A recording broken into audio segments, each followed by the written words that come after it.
Pria berseragam memang masih menjadi pujaan banyak wanita di Indonesia. Makanya salah-salah pilih pria berseragam bisa fatal akibatnya. Karena memang banyak banget oknum ini yang menipu dengan memanfaatkan seragam palsu.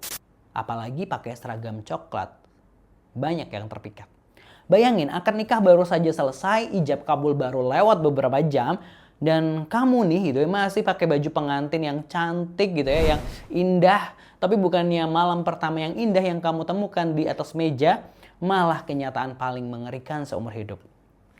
Suami yang baru saja kamu agungkan dengan gelar perwira polisi ternyata cuma seorang calo. Calo loh, bayangin ya. Ini kisah tentang MS, seorang wanita yang di hari bahagianya berubah jadi babak belur dalam sekejap. Sebelum kita lanjut, pastikan warga-warga semua sudah klik tombol subscribe dan aktifkan loncengnya biar nggak ketinggalan misteri dan drama kehidupan lainnya.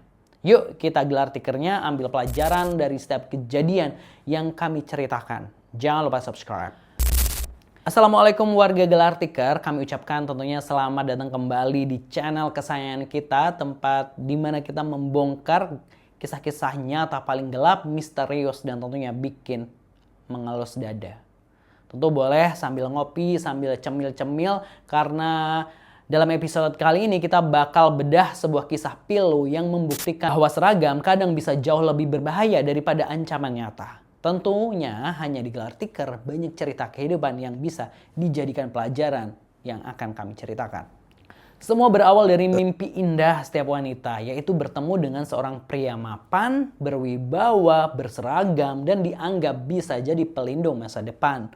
Pria itu berinisial R yang berusia 45 tahun, di mata MS 34 tahun dan keluarganya.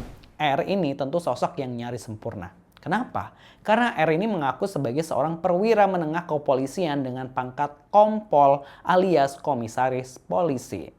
Tentu siapa yang nggak percaya, sebab R usianya memang sudah matang dan ada foto-foto yang berkaitan dengan aktivitasnya di kepolisian. Nah. Kebayangkan gimana bangganya keluarga besar MS punya menantu seorang abdi negara berpangkat tinggi, gagah, kelihatan disegani, dan pastinya menjanjikan masa depan yang stabil. Pendekatan berjalan lancar, restu dikantongi, sampai akhirnya di hari H yang dinanti-nanti pun tiba. Prosesi akad nikah digelar, janji suci diucapkan di hadapan penghulu dan saksi. Suasana haru, bahagia, campur aduk jadi satu. Alhamdulillah, MS resmi menjadi istri dari sang kompol R. Tapi badai besar ternyata lagi nunggu di balik senyum manis sang suami. Kebohongan sebesar gajah di pelupuk mata itu nggak butuh waktu lama untuk terbongkar. Hanya berselang beberapa jam setelah akad nikah selesai, topeng kepalsuan yang dipakai R berlahan-lahan mulai copot. Kecurigaan keluarga yang tadinya ditutup-tutupi akhirnya meledak. Setelah didesak dan dikuliti kebohongannya, kedok R pun hancur berkeping-keping saat itu juga. Dar! Ternyata nggak ada pangkat kompol, nggak ada kesatuan elit kepolisian, pria yang baru saja sah menjadi suaminya MS ini hanyalah seorang calo di kantor Samsat. Dunia MS tentu runtuh. Pernikahan yang harusnya jadi gerbang kebahagiaan malah jadi jebakan Batman paling keji yang pernah ada.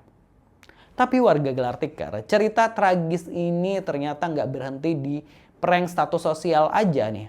Penipuan identitas ini cuma pintu masuk buat mimpi buruk yang jauh lebih menyeramkan buat MS. Alih-alih minta maaf atau menyesal karena udah membohongi istri dan keluarganya, R ini justru menunjukkan tabiat aslinya yang bikin darah ini makin mendidih. Emosi yang tidak stabil membuatnya ini diduga melampiaskan amarahnya dengan melakukan tindakan fisik dan mental yang kasar kepada MS.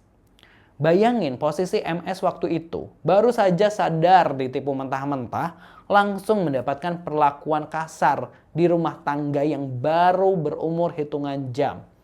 Tekanan mental ini bikin korban mengalami trauma psikis yang sangat mendalam. Mentalnya hancur, rasa percaya dirinya tentu musnah, dan hidupnya berubah jadi ketakutan yang nyata. Nggak mau terus-terusan jadi korban intimidasi, MS akhirnya sadar kalau dia ini harus melawan. Saya akan lawan. Waduh. Didampingi oleh kuasa hukum serta keluarga tercinta yang senantiasa menguatkannya ya. MS ini memberanikan diri melangkah mencari keadilan. Korban ini resmi mendatangi Komnas Perempuan untuk mengadukan seluruh rentetan kasus yang dialaminya ini. Mulai dari penipuan identitas, manipulasi, hingga perlindungan hukum atas kekerasan yang dialaminya. Ini KDRT ya berarti ya. Kasus ini jadi tamparan keras buat kita semua ya warga Gelar Tikar bahwa status sosial, seragam, atau jabatan palsu seringkali dipakai oleh orang-orang manipulatif buat menjerat mangsa-mangsanya. Jangan pernah silau sama apa yang nampak di luar sebelum benar-benar kenal siapa orang di baliknya. Dan tentunya keberanian MS untuk melapor patut kita acungi jempol jika ada tindakan pidana atau unsur penipuan yang ya tentu ya harus menerima ganjarannya ya R itu. Dan tentu ini juga bisa dilakukan pembatalan pernikahan karena ada unsur penipuan dan lain sebagainya.